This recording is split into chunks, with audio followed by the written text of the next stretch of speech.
Welcome back from the break, folks, as we get set for map number 2 of the day. And now we've got Tanner with us. So you're just going to have to sit back and enjoy him for a little bit as Cookie steps out. Now, Nocturns and Elyssar. This is the second matchup of the day. The first for Nocturns, by the way. Tanner, Nocturns is they're looking good this stage, to say the least. I mean, that is exactly to say the least. This is a team that we have seen throughout 2 years of playing in competitive Siege, and they've always looked like they're good, but they're just on the cusp of being great. And it feels like this stage they've really come into their own with their new pickups. And Lackey coming back after being on a big break throughout the off season, came back, and now everybody's just performing at a really high standard. And you got players like Xeno who are having absolute monster games. I think Nocturnes, I don't think it's like wrong to say, I think this is a team that is performing excellently, and that's why they're in the top half or our top 4 for this stage of Challenger League. Now, we've got a bit of a different story on the other side with Elyssar. This is a team that is 2-5, Connor. We had big expectations for them, and mind you, those 2 wins aren't against 2 of like the better teams. They're 2 lower end teams. Yeah, if Nocturnes was a team that we had little expectations to and see big results, Elyssar are completely the opposite. This is a team that we had gargantuan hopes, saying like, oh yeah, dude, they're definitely going to win every stage. Look at this roster, because you look at this roster and they look so good, and it hurts your soul to say that they're in relegation race. They are right there, and it's scary because you see this trio, this core, the Vivid, Gideon, and Rio. They've been through it all. They've been around the block. They've been to hell and back. They can show you vouchers. Wimpy, he's been forged in the fire, as well as young Alec. Last time he was in Challenger League, before both Wimpy and young Alec went and had a stint in the NAL, being some of the best players in the country. Then they come back, and everything should make sense for this roster, but it just isn't clicking. It isn't clicking. They look slow. They look lethargic, and in a very stark contrast to Nocturnes, aren't doing too well. And the worst part is when you're getting those losses, it's not just points you're not getting. It means it's points that you're giving to contenders. There's not that many teams. Every point really, really matters. But we'll flip back to Nocturnes for a second. Now, Tanner, 2-game win streak they're on now, but I just want to preface that it's a little more impressive than just 2 games. This is 2 games against Rent Free and Took the Kids in 7-3 and 7-1 respectively victories. This is unbelievable. Yeah, I mean, exactly what you're saying. It's been very dominant performances. Specifically, this game that we had last weekend between Took the Kids and Nocturnes, we expected that to be a back and forth. GLs, and in the end, Poison and crew just rolled over, Took the Kids. And one of the biggest things that they did with that, and why it's one of my first critical points, is they controlled the pace of the game. They were unpredictable. They were fast when they needed to be, and they slowed down when they needed to be. Specifically on the attacking half, Mr. B's putting these elaborate plans and these problems in front of them, and then they just went, whoa, we got lots of clock. Like, let's play the whole clock. Let's take our time, and let's take our time on our attacks to make sure we're solving all these problems appropriately. And then on the defensive half, they did the same thing, where they were really it took the Kids' face, and they weren't really able to catch a breath. And Xeno had an absolute monster performance. And I think when you're playing against a team like Elyssar, that's exactly what you need to do. Elyssar is a team that has faltered on their executes. We've seen it time and time again. So if you stay up and you keep your bodies up and you're forcing Elyssar to execute, that is probably your most, or that is your chance to win the round. And that's what I want to see from Nocturnes. The second one, Battle of the Entries, Xeno and Doc versus Wimpy and Inreal. Both of these teams live and die on their entry department. And I'm giving the edge today to the side of Nocturnes just because, like I said, Xeno went 14-2 on his attack half versus Took the Kids. That was ridiculous. And last weekend, we saw both Inrio and Wimpy kind of falter. And Elyssar is one of those teams that win or dies on their entries. They can get those picks. Their pace picks up quite a bit. And now they're going to be able to, get the rest of the picks and win the rounds. But if they don't get those picks, or they lose the entry engagements, that's where this team just starts to fall apart at the seams. Well, for Elyssar, Connor, this team at this point, like, it's not going to be a good stage for them, even if they do win the next few games. But the plan now just has to be try to get as many points as possible, salvage the year as a whole, and get yourself to the next stage. Yeah, and winning this game would be a step in the right direction against a hot Nocturnes team. But one thing is, for Elyssar, slow and steady does not win the race, especially against the oppressive Owls. I wanted that bit of alliteration to really pound it in on how fast the Nocturnes Owls, the Owls have looked. They've looked good, and they're going to be trying to get in your face, and that's something that Elyssar has definitely struggled against. It needs to be prepared for.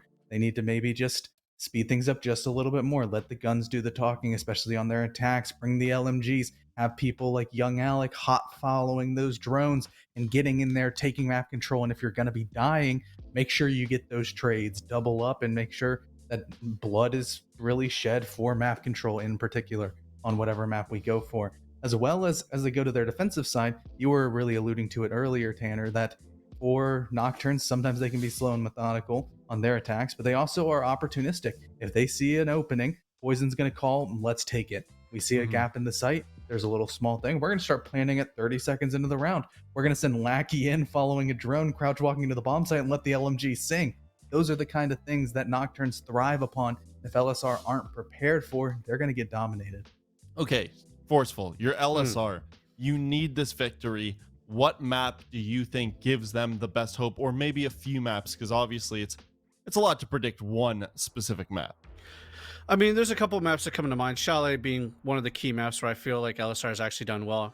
Skyscraper is an auto ban for them, but overall, like LSR, they want to go to a map where they've shown consistent dominance. Clubhouse is another one where we saw them absolutely dismantle Aerial Rise, a team that we've been putting on this pedestal for a while, and LSR made them look silly. So that's another map, and I'm really liking the bans coming out here from Nocturne specifically. The fact that they're hitting all these target bans on LSR and not letting them go to a map that they've been particularly dominant on is just showing the strengths of a really solid map pool. We're going to be ending up going to Kafe. This is a map both teams have shown competency on in the past. I mean, just last week we saw Nocturnes absolutely blow the socks out of TTK on this map. So this is one of those maps I think really does favor Nocturnes. But I wouldn't be surprised. This is a map that spawn peaks are really heavy, and early round aggression from defenders pays off a lot. And those are skill sets that LSR has. So this might be a map that, maybe they have a chance. Well, with the predictions underway, Connor, I mean, a blowout is one thing, but it once again does mean video. You see what made them successful. Is that LSR's maybe hope to say, look, if we properly do our homework, maybe we can bring a competitive advantage to this? Well, there's not a whole lot of homework to be done because that was a pretty short game, only 8 rounds of VOD to look through. And you really only get Kafe. to see one half of the game when there's 8 rounds. Exactly. But kind of one of the big things for this map ban phase is the fact that we are going to Kafe for LSR. Sure, we can say, yeah, Nocturne's got Kafe, that's a big thing. But it's almost just as big of a kind of beat for the side of LSR because this is a map that they've banned like twice since February. And they feel pretty comfortable on, and you still have the core of the roster. And it's a map that other teams ban against them because they're pretty dang good at it. So we hopefully should see a good game that's going to be a lot tighter. So much of my heart wants to vote for LSR because I think that they can finally. I want to so badly. I want to. Do it. Put your money where your heart is. Yeah. You know what? I'll do it. You'll do it. Oh, yes. let's go. I looked deep in. I went introspectively, and hopefully for LSR, they've been looking retrospectively and looking back at their past mistakes because there's been a lot for them to learn from. And maybe just week by week, day by day, they can really fix their issues because this roster is too talented to be in the position that they are in. Nocturnes still have looked amazing, and they're probably going to make sure that this game is very close. But I think just that upset factor is there for LSR. Well, I'm excited for this match, especially now that this is a chance to chip away at Connor's percentage and give us a chance to catch up. We are going to go to Nocturne's first matchup of the day. It's going to Villa, and they're against LSR. Correction, Jim. It is actually on it's on Kafe. I don't know. You just can't get the maps right today. It was last map. Maybe something's going on. Maybe the Internet Explorer brain or something. But we're on Kafe. And Jonah, if I may, real quick, if we can look at Nocturne's record, right? They're 4-0-0-2. The only 2 teams they've lost to are Unemployment and Aqualix. 2 teams who, either have been known or we now know to bring out some pretty weird stuff. They have beat, though. They beat Aerial Rise. They beat Rent Free. They beat TTK, who TTK very unpredictable, but Aerial Rise, Gaming Gladiators as well, and Rent Free play very standard Siege. And that's my problem with this game that we see in front of us right now. LSR don't do a lot of weird stuff. Nocturnes, very good at adapting and very good at bringing out weird stuff to counter their opponent. And on Kafe specifically, unless you're doing weird stuff, it's really predictable. It's a very, sit here, watch this angle heavy map. Bakery, pixel, bathroom, C3, cocktail. So I'm worried that Elyssar aren't going to be able to not be predictable. I think a fair point. I also think that, play styles notwithstanding, Nocturns have just been playing fantastic Siege in the last few playdays. They've just been looking really, really good. I mean, they made Rent Free look not like Rent Free. They made him look like Outlast. Sorry, Outlast. Sorry, Rent They made Free, them look honestly. like their rent was very expensive. You know what? Good one. They made Thank him. you. They made him look not like themselves. And if they could do that here to Elyssar, honestly, or if they just make Elyssar look like the way Elyssar have been playing the last few weeks, they will win this game. It is very. I don't know what Connor's thinking, switching that prediction. It is almost impossible to not vote with the Nocturns here, just because of the way that the last few weeks have been going in this matchup as a whole. But enough speculation. Let's get down into it. We're diving into Kafe, and as far as these operator bans are concerned, this is all pretty standard stuff. The final ban is the only slightly unique ban compared to the meta of old. That's only because Azami has only recently been introduced into the meta. But in terms of as good of a ban as that is, it makes total sense. Removing those Kiba barriers instead of removing those Wamai magnets, for example, because rather than denying projectiles like those magnets can, the Kiba barriers will just force you to use so many more projectiles, and it can add so much power to roams, add so much frustration when an attacking team is trying to work their way into the map. Yeah, I mean, right, like we just discussed, Kafe, a very sit here, hold this map. Azami does two things. She either increases the fluidity of the map, or she bolsters those positions. Actually, or three things, or she can make new ones. So there's a whole lot of stuff she can do on a map like Kafe. Completely understandable that they do not want to deal with her. Nocturns want to keep Elyssar in their lane as much as possible. First sight, gonna be kitchen. So far, normal from Nocturns, very standard lineup. You got a little bit of roam presence in that Mutant, that Mozzie that's gonna be upstairs, maybe bolstered by Doc as well. You got Lackey to slow down the attack, force them to clear these Electro Claws, and if they want to do it from above, they have to play into the roam. And Nocturns are betting that Elyssar are gonna take quite a bit of time, which Elyssar have been doing, not just this stage, but really across the entire team's history, right? It was a big criticism when they were even investigation file last year. They're just a very slow, methodical team, sometimes to a fault. That's why the Echo's being brought out.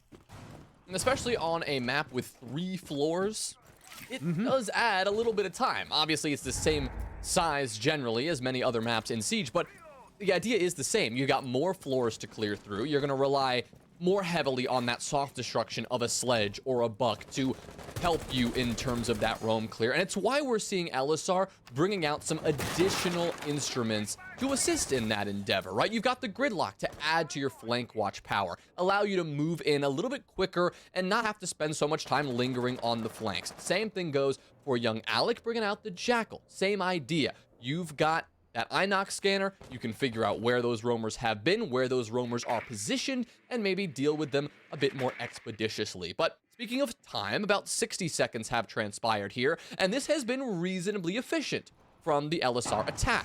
Young Alec has a drone, identifying Poison's position. They should be able to move in and take him out, and unfortunately for Inrio, as he does that, it's not Poison who steps up, it's Lackey who gets the opener. And Lackey, we saw earlier, was upstairs in Pixel. I had initially expected a 3-man roam with Lackey on site, but it's actually a 4-man roam. The only person on site is Slothy, but now with a kill and a minute 35, minute 40 wasted, Nocturns are beginning to peel off, but Elyssar haven't droned properly. Xeno goes unnoticed and gets another freebie and a second freebie for Doc. Young Alec passes right by the hatch, the most common hatch that the defenders fall back through, and doesn't even give it the time of day. So an opening kill on Inrio, 2 freebies due to a lack of info from Elyssar, and Nocturns start this match with a 3-man lead. Now, the two you got left, Giddy and Vivid on Sledge and Hibana, not the worst in the world to try and clutch up, but all those walls, they're cated. You're going against an Echo. It's 2 C4s left for Nocturns, and you only got 35 seconds left. Yeah, this is as close to near impossibility as nice you're shot. ever going to find. A good shot from Vivid to open up a potential comeback, but with only 25 seconds left, they've got to find more than just the one kill. They've got to find 4 more, somehow remove these yokai drones from play if they want to try to play the objective and get this bomb down. And the patience we're seeing from Nocturns, it's pretty suggestive that Elyssar are not going to be able to move in unscathed. A couple of flashes go out, but as Giddy tries to wrap his way around, Lackey will finish him off, and Poison, nice shotgun blast straight to the face to finish off the final Elyssar attacker. A clinical first round from Nocturns. Elyssar just not doing enough on that roam clear to get into the building and really approach the site whatsoever. Not doing enough with their guns and not doing enough with their info, even with a Jackal to boot. They suffered from a surprisingly large lack of intelligence. So Nocturnes bringing out a 3-tier roam in round number 1. And I mean, if that's not getting jiggy with it on Kafe, I don't know what is. Because as we know, Elyssar are a slow, methodical team. They benefit from teams playing the anchor game because it allows them the entire map. It allows them to clear quicker. It allows them to set up for their execute quicker. And when you let Elyssar set up, a little bit of a tongue twister, that was weird. They usually win, and it's something that we've said about them time and time again. And if you disrupt them, Nocturnes are a very disruptive team. They struggle mightily. So already we see in round number 1, Nocturnes bringing that out. We'll see what they do on Bar, because Bar is a little bit more difficult to get creative with than Kitchen is. Yeah, not as much you can change up in terms of the overall defense, because there's a lot that you need to cover, and there's no real creative roam that you can do. You've got to make sure that up above, your anchors are busy defending both the piano, cigar side of things, and that cocktail side as well. You could put someone down below. You could give someone a C4 and have them sit in train room, hope to deny the entry into piano as those players enter in and begin that utility clear. You could throw somebody in cigar humidor, have them sit in cigar box, and try to delay from there. But all of that really means that Elyssar have to do the exact same thing. It's the same clear, and theoretically, we mentioned how predictable this map can be. Theoretically, Elyssar should know pretty soon what they're walking into, or in some cases, lack thereof. They don't need to deal with a C4 down below. It's just Lackey. They don't have someone in Cigar playing that one heavily, and they don't really have to deal with someone on Pixel. Nocturnes are playing this one surprisingly passive, given the way that they were able to win that first round.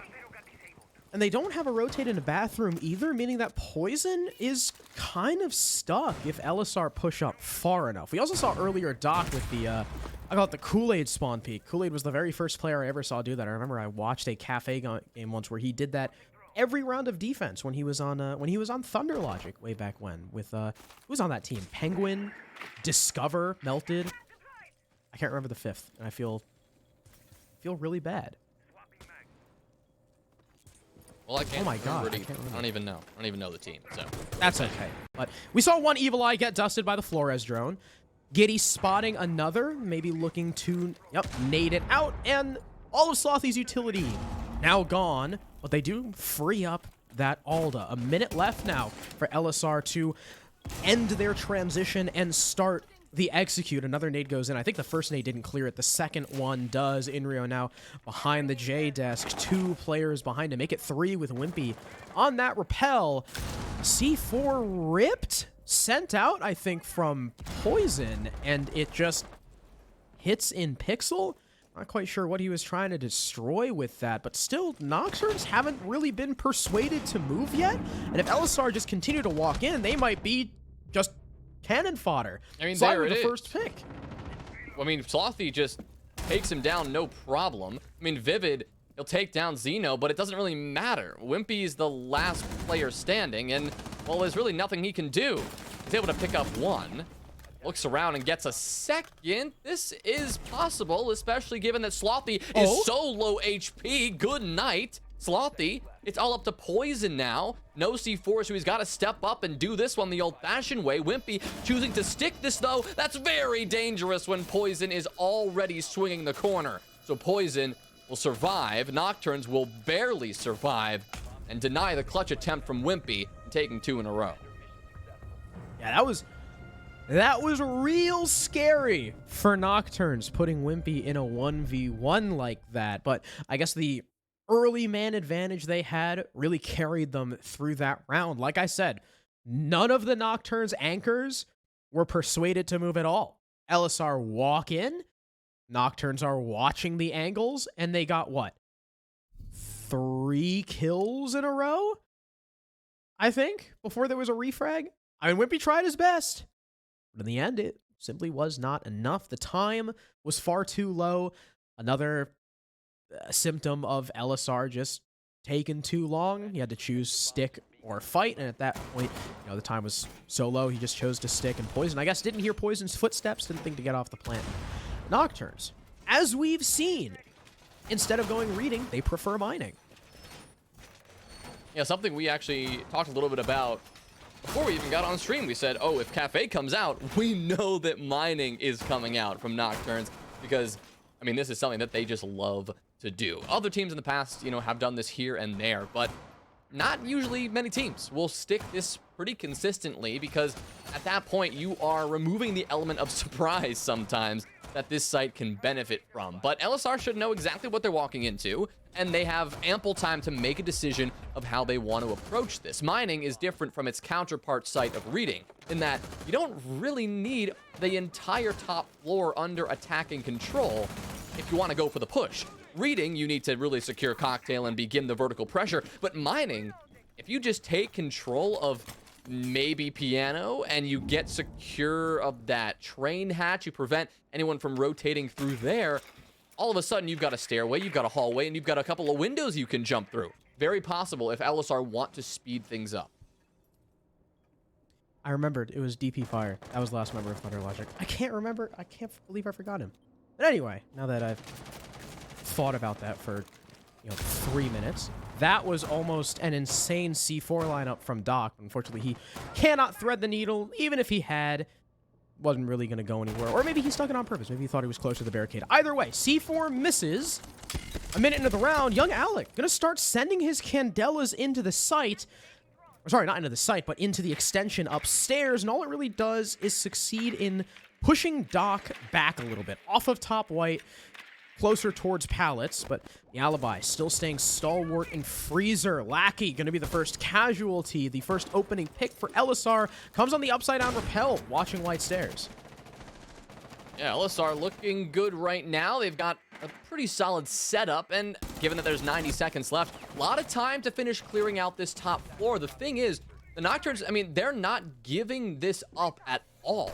Zeno will eventually get that trade. Now Slothy will get another. Here come more Candelas, but it simply doesn't matter. Young Alec has been lost. Inrio has taken some damage here. Wimpy is getting sprayed down from 2 different angles, and as Doc picks up that kill, he gets 2, and Poison follows it up with 1, and just like that, Nocturns take a 3rd, refusing to give up that top floor at all.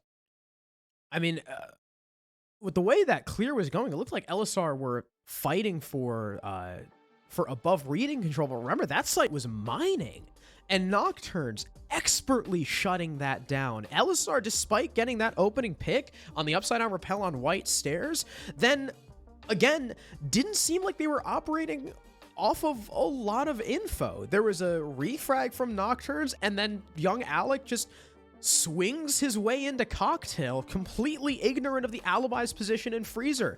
Simple kill for the Alibi. Doc shuts down Giddy on the rappel, pushing Piano rappel way too late in that round. And I mean, 3 rounds in a row now, Nocturns have just been on top of their gunfights. And every time Elyssar try to push, they just get swept.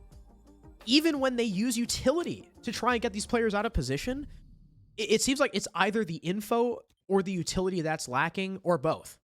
We haven't seen Elyssar really cohesive in any of these 3 attacks so far. That's what the timeout is for, I suppose. See if you can find that one thing that you can talk about in that 60 seconds that can get you a bit more cohesive, that can restore the coordination that we know they can have. They haven't really been showing that to us over the past few matches they've played, but we're bound to see it again eventually. Maybe it's in this second half, at least of their attacking side. Maybe they'll adjust when it comes out towards defense. But just the way that Nocturns are playing right now, the way this is shaking up, aside from the near clutch from Wimpy, this has been Nocturns' dominance. And Elyssar need to change this rhythm up as soon as they can. We're headed back to Kitchen. And last time we were here, Nocturns put up a crazy roam. People just all over the place. And Elyssar struggled to clear it out. I think a reasonable adjustment for them would be maybe go a bit more direct this time. Try to go for a big bakery take or something that will force Nocturns to rotate back.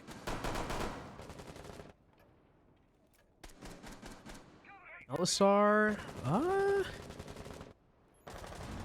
other than Giddy, are all downstairs. I was gonna say like, this is looking like a bakery direct, but then Giddy is upstairs working the hatches, so not quite sure what the game plan is completely for Elyssar. I mean, they still have people. They have people in bakery, so I guess Giddy is just solo upstairs. Never mind. He popped the hatches and he's now repelled back down. So yeah, I guess we have our answer. It's a bakery direct, and Elyssar are going to try to ignore the roam from Nocturne that punished them so heavily last time. Giddy doing the bare minimum, I think, to delay the Nocturne's rotation slightly. Right? Nocturnes hear those hatches opening and they say, okay, Elyssar are doing what we thought they were going to do. Come in from that top floor and try to pressure us out. But about now, we can see the adjustments coming in from Poison specifically. It seems that they've realized that Elyssar may be trying to orchestrate a little bit of a prank, right? They were trying to suggest the roam clear was coming, but instead are going bakery direct. That signals to Poison that now he can focus on the vertical play, that he's probably going to be safe to hold out in mining, in train, for a bit longer. He can hold those vertical holes into prep, into that default plant spot from that bakery wall. Now Nocturnes have the entire map as a weapon against this attack. So when they execute, Elyssar will need to be very quick. They're going to have to be on point, and like this from Vivid, it's going to have to be pretty solid timing on if you want to deal with those players up top with that utility. Missing that shield, though, is going to be a problem. Luckily, there's no one behind it for now. That could be what that nade was for, not the shield, but the person behind it. Unluckily for Elyssar, though, they haven't taken top floor, meaning that Poison is still free to roam around, create more shotgun holes when necessary, and he's not doing it blind either. He can operate off of the intel fed to him by the yokai drones if they're still up, and therefore deny any sort of plant. Now, Elyssar do have info on the Cade, but the pre-fire is gonna miss, and young Alec gets punished by Doc. Vivid makes his way into the site, he's getting the plant down, the nade finds the kill, but it's 2 more for Nocturnes. Inrio and Wimpy make it just Wimpy. In a 1 versus 4, the plant completely denied, and Nocturne shut out the round. Clean as ever. Elyssar tried to get creative. They tried to show Nocturnes a couple of different setups. They tried to fake them here, go over here, destroy some utility here, but actually pressure over here. And none of it worked. Sure, it was creative, but none of it got Nocturnes into any trouble. They stayed patient. They knew what utility they had working for them. They knew all those intel gaining elements they brought into the game. They had so much going their way, and they just kept on the gas. Love the way that Nocturnes played that, never giving up too much control, never over-rotating or overcompensating for a position that they thought was weak. They trusted it, they stuck it out, and it paid off beautifully. That's 4 rounds in a row. And again, the same problem that we saw in the bar round and the same problem that we saw in Elyssar's mining roam clear. There was nothing, no utility, no vertical play, no crossfires established to persuade the Nocturnes defenders from moving. Like you said, they just sat there and trusted their positions. The only time we saw a piece of utility come in to move / kill a player was the nade onto Doc in the Whiskey Double, and that was only after he got the opening kill onto Young Alec and lit up the planter. So the things for Elyssar are just not clicking right now, and they haven't been clicking for the past couple weeks, and it's really sad to see. They went from a favorite, even after last stage. I mean, we were almost all in agreement that Elyssar were going to be the favorite to win stage 1 and maybe even be the team to go to Pro League. If, you know, according to the announcement, if that's still the plan. But they have, them and Aerial Arise, both of them have really dropped the ball since last year. And for Aerial Arise, since stage 1, and Nocturns are still going strong, and Elyssar, the only change they're really making right now is swapping Young Alec to a Twitch. I don't know if that's going to be enough, again, to foil the Nocturns anchor game. Also, just want to make it clear that Nocturns have been playing out of their minds for the last few playdays. It's not just an Elyssar that looks a bit lost. Sure, there's definitely that happening, but, I mean, Nocturns aren't just beating up on teams like Elyssar. They beat up on Rent Free. They beat up on Took the Kids. They have been looking clean, going from a middle-of-the-pack team, right, to emerging as a threat, a top-level team, currently top 4 in stage 2, and it looks like it's only going to get better for them going forward if they can keep this up. Still 2 rounds to go on their defensive side. Still potentially a bunch of rounds to go on this map, and we may be getting a little ahead of ourselves, but just in the way that these 4 rounds we have seen have played out, it's Nocturns all day long. But we're up here on the top floor. It's bar and cocktail with Elyssar. All they gotta do is go direct. They don't have to worry about that roam. No map to clear. They just have to drop down into these hatches, drop down into Cigar, and begin hunting for these kills. There's nobody in Pixel to worry about. There's nobody aggressively challenging them from below just yet. And so here comes that utility dump. They just have to get that transition. And speaking of the utility dump, it's just dry nades with no clear. They just expect the nades to go in. There's a Wamai on the board. And again, 3 kills in a row, 4 kills in a row. Zeno looking for a third, but no. Shut down by Wimpy, but still, Wimpy's got an ace. Elyssar, again, I mean, they try to set up, and then what do we see? Nades and Gone 6s going in before the flashbangs, meaning that nothing gets done. There's no progress, and they all die in Cigar and trying to repel in. Starting off with that C4 kill. Actually, the C4 kill, I believe, from Zeno, meaning he's on a 3K right now. He won't get any more, but Poison will finish it off. And Nocturns, I mean... Good God. Disgusting. And I'm glad you had that little amendment in the beginning of the round too. That, right? It's not just Elyssar, you know, a lack of fundamentals, you know, not clicking or whatever. It's also on Nocturns for being able to take advantage of that and playing lights out. I mean, it's just incredible right now because, right, one of the biggest criticism of Nocturns in the past was their lack of firepower. And I mean, there's no doubt about it right now. Yeah, none at all. They are shooting back in a big way. And, I mean, that last round, Harrison, felt the exact same as the previous top floor hold.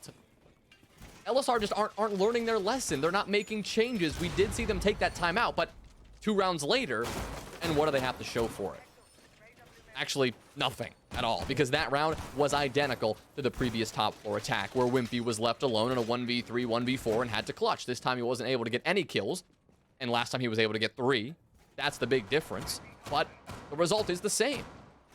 That Elyssar tried to just commit to one position, funnel in, Nocturns were ready, they had all the utility in position, and Elyssar just were not delivering the kills sufficiently enough to get anything done. I mean, look at the kills that Elyssar have right now.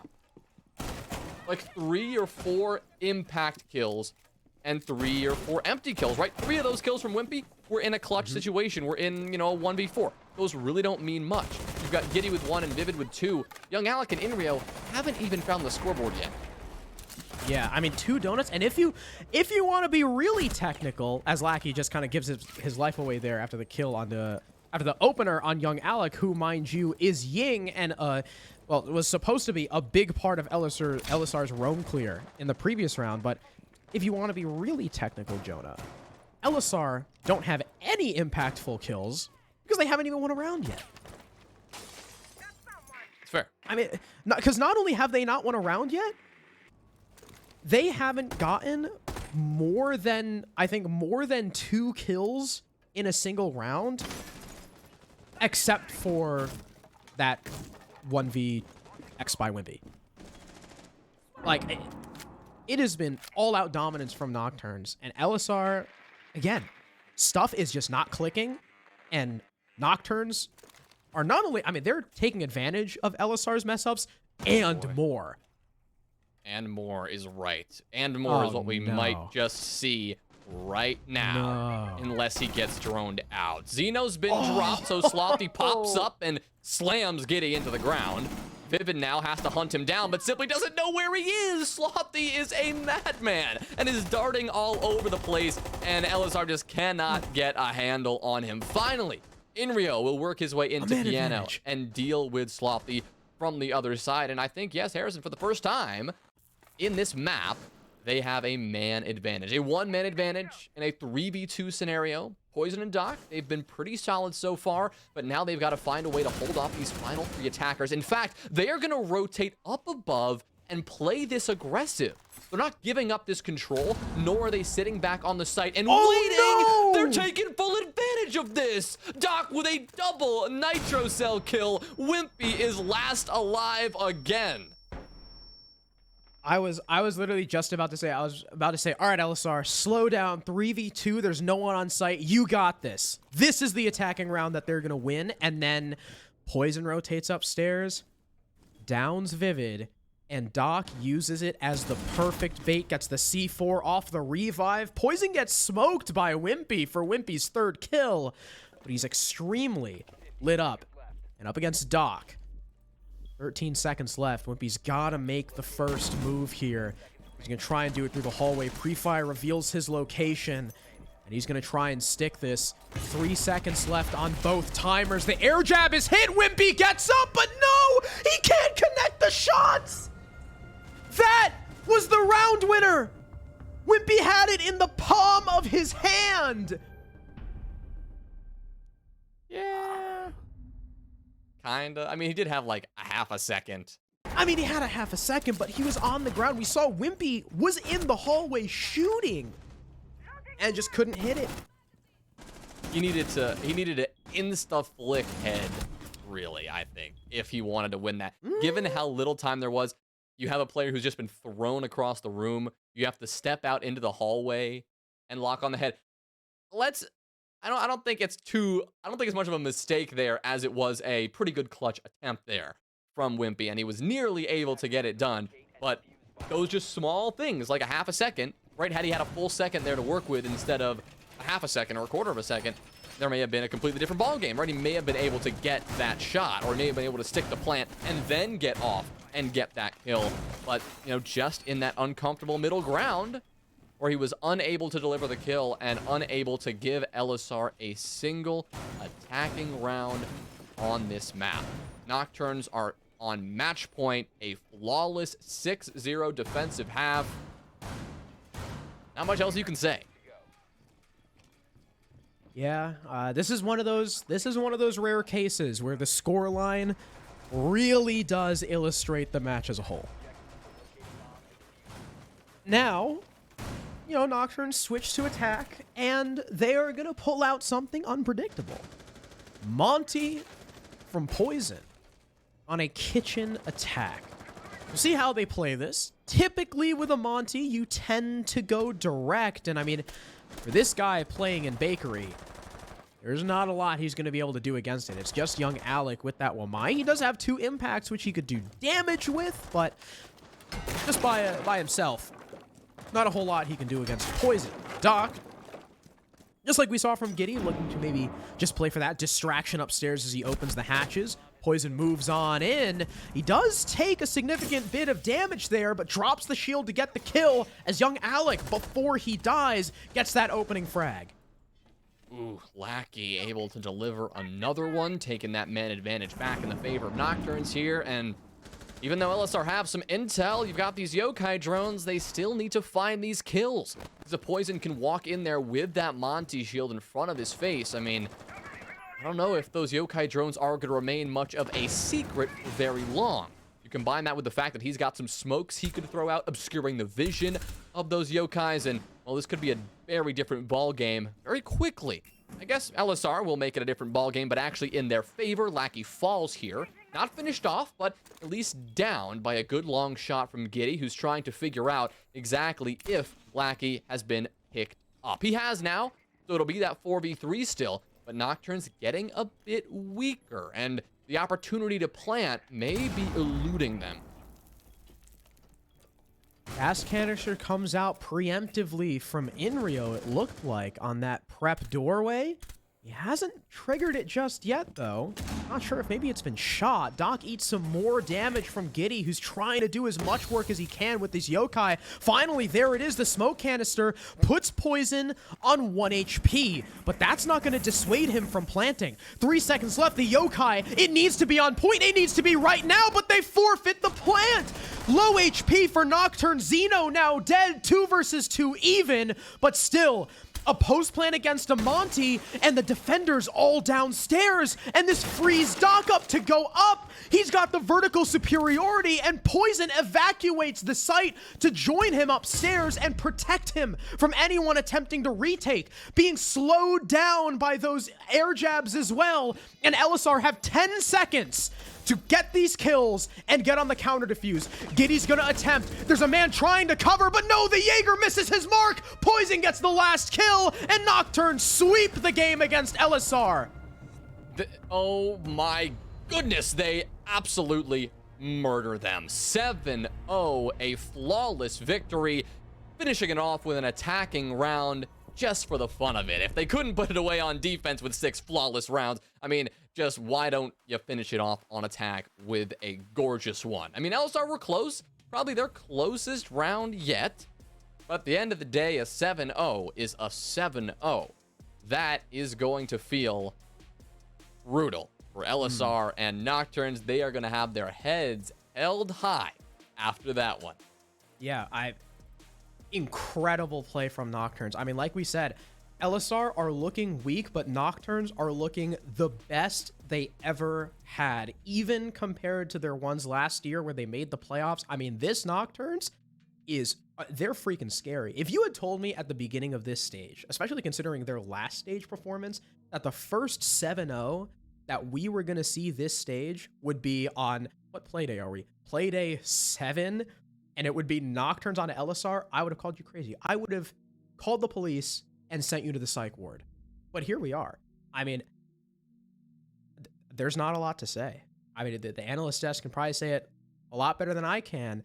And hopefully, just like we saw from CJ, hopefully Connor has a Supreme Court level defense for his switch to Elyssar. Well, we can get to Connor in just a second, but I'm going to start with you, Tanner. Now, Cookies loves to use the word biblical. But the word that I want to use here for you to talk about Nocturnes is clinical, because they put on a show. I don't even think you can be mad at Elyssar, because that was a scary performance. I mean, just there's one stat specifically I want to point out. Over the last 3 play days, Nocturnes are 21-4 when it comes to round differential.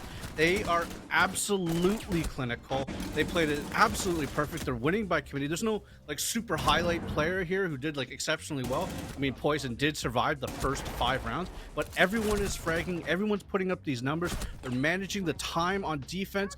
And then on attack, they're utilizing attacker repick properly, seeing that they want to do a bakery front. They bring the Monty, and all this utility that they have in bakery isn't anything if Monty is just going to push right up on you. And then the post plant to rotate outside and then to pinch the attempt by Elyssar here to attempt to disable the diffuser. It was just absolutely clinical. And I mean, you know, obviously everyone's got really high ratings here, and it was just great. I don't know, Connor, what do you think? Because I was blown away by this performance from Nocturnes.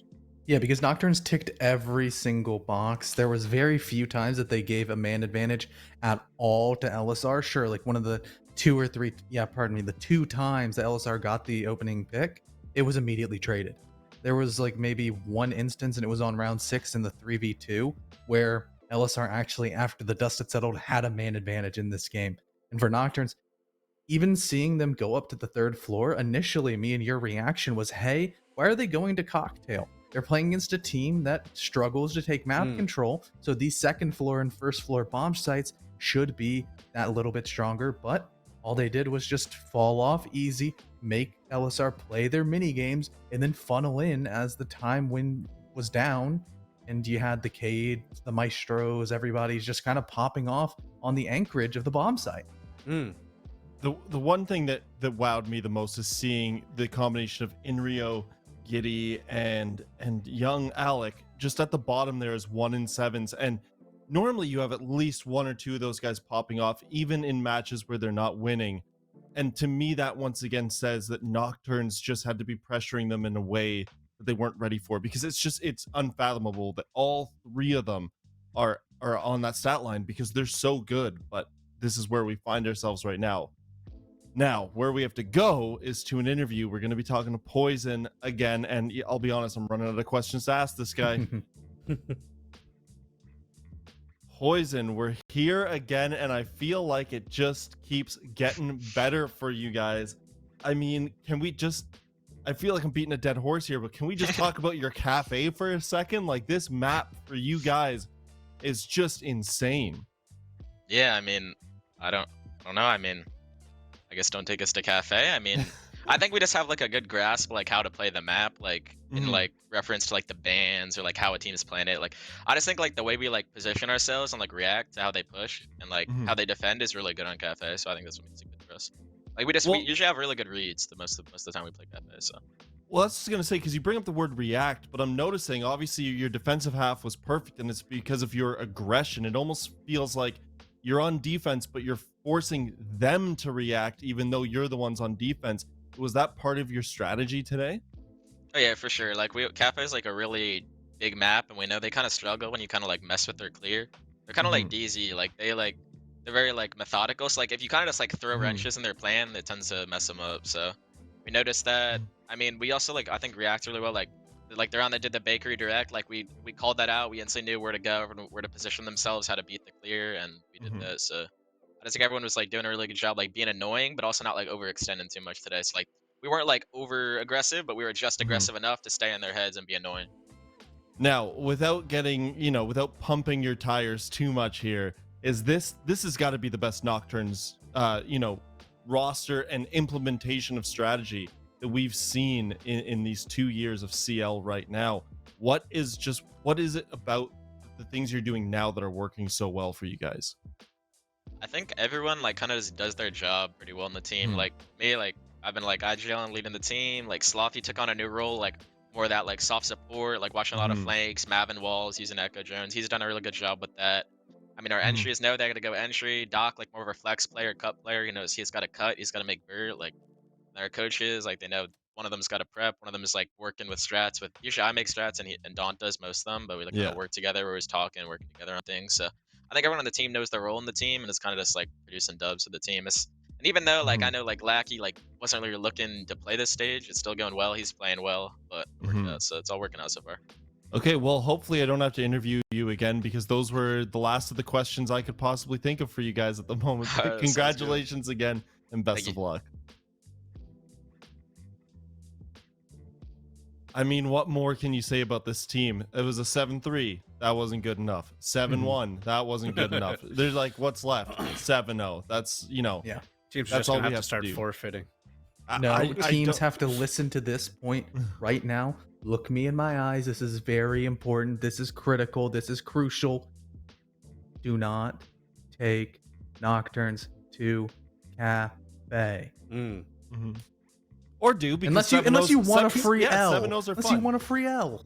Yeah, 7-0s are fun. So now Nocturnes, they got to recoup. They have another match coming up, but it's not yet. It'll be the final one. The next matchup is going to be Game and Gladiators taking on One Shot. This is going to be a tough matchup for Game and Gladiators. We'll be back in a few minutes.